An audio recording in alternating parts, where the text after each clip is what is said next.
ঢাকার কাছাকাছি আছে একটি ভয়ঙ্কর ভূতের বাড়ি। শুনে অবাক হলেও এই পুরো বাড়ি যেমন ঝোপ জঙ্গলে ঘেরা, তেমনি এর চারপাশে শোনা যায় ভয়ঙ্কর সব শব্দ। বলা হয় রাতের অন্ধকারে কখনো দরজা হঠাৎ খুলে যায়, আবার হঠাৎই বন্ধ হয়ে যায়, কখনো দেয়ালে অদ্ভুত ছায়া দেখা যায়। অনেক ভয়ঙ্কর, যার ফলে আমরা ভয় পাইছি, তারপর আমরা সেখান থেকে চলে এসেছি। ব্রিটিশ আমলে নির্মিত এই বাড়ি আজ পরিত্যক্ত। স্থানীয়রা এটিকে ভূতের বাড়ি বলে ডাকেন। গাছপালা হয়ে গেছে আর থাকার মতন এমন কোনো কাজ না, মানুষের অনেক দূর থেকে দেখতে হয়, এরা বলে এটা ভূতের বাড়ি। ঢাকার কাছাকাছি মাদারীপুরের টুবিয়া গ্রামে আছে একটি বাড়ি, যা শুধু পুরনো নয় বরং ভয়ঙ্কর ভূতের আবাস হিসেবে পরিচিত।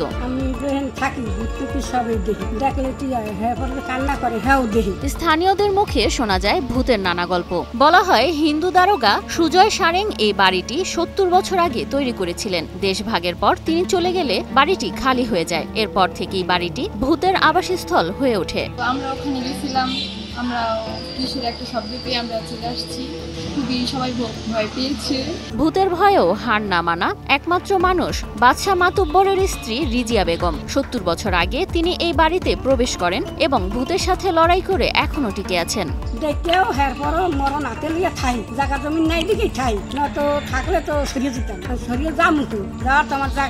আমি এই কারণে এইগুলা দেখি, কান দিই, এরপর পানি পরে, এরপর বাইরে থাই, এরপর ঘরে যাই, বাইরে আই, এইভাবে এই পোতাই থাই। যেখানে যে সময় দেখি সেই সময় কোরআনের আয়াত করি, একটু দূর করি, একটু আল্লাহ বিল্লাহ করে জিকির করি, হাসি আবার দেখি। ওয়ালটন এখন দেশের সীমানা পেরিয়ে পৌঁছে গিয়েছে 50টিরও বেশি দেশে।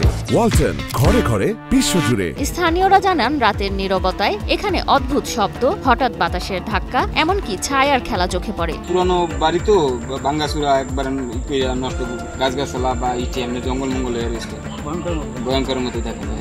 দূর দূরান্তের মানুষও এটিকে ভয়ঙ্কর ভূতের বাড়ি হিসেবে চেনেন। অনেক জায়গা থেকে অনেক লোকজন আসে, দেখতে আসে, দেখে ভূতের বাড়ির নামে এরকম নাম পড়ছে আর কি, মানুষের মুখোমুখি এটা পড়ছে, পড়ার পরে মানুষে আসে যায়, দেখে অনেক বিভিন্ন জায়গা থেকে মানুষ আসে। সরেজমিনে গিয়ে এ বাড়িটির মূল্য নির্ধারণ করে জেলা প্রশাসক ও প্রত্নতত্ত্ব অধিদপ্তরকে অবগত করে এটিকে সংরক্ষণের ব্যবস্থা করা হবে বলে জানান উপজেলা প্রশাসনের কর্মকর্তা ওয়াদিয়া সাবাব। ধন্যবাদ। আপনারা যেটা বলছেন ওটা আমি নিজে ওটা ভিজিট করবো, ভিজিট করে দেখে ওই অনুযায়ী আমরা কিভাবে লিখলে আমরা জেলা প্রশাসক তার বরাবর জানাবো এবং উপরে প্রত্নতত্ত্ব অধিদপ্তরে পাঠাবো। এটাকে এটার কি ভ্যালু অনুযায়ী, সাংস্কৃতিক ভ্যালু অনুযায়ী তাদেরকে ইনক্লুড করার জন্য, অন্তর্ভুক্ত করার জন্য। সচেতন মহল মনে করেন কালের বিবর্তনে হারিয়ে যাওয়া এই প্রাচীন হান্টেড হাউস সংরক্ষণ না করলে ইতিহাস হারিয়ে যাবে। সরকারি ভাবে যদি এটা ভালো প্রতিষ্ঠান করে ভালো হয়, ভালো হয়।